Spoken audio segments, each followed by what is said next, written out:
Hello everybody and welcome. In this video I'm going to show you how to download directions on Apple Maps.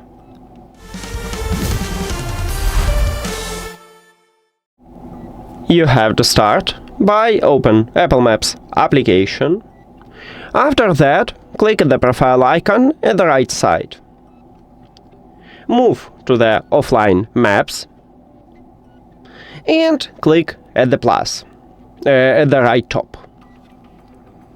Now you can select your current location or write some location. I'm going with my current location, so I click on it.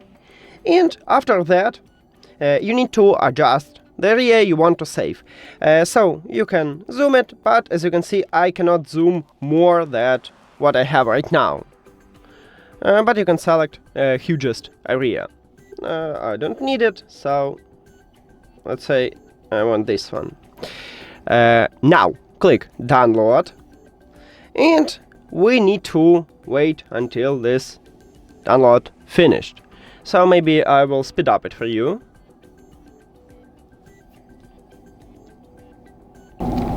And now we have it. So if you want to manage them, you need to move to offline maps again, and you can rename it or resize it.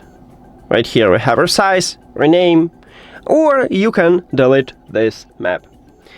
That's it. Thank you for watching this video.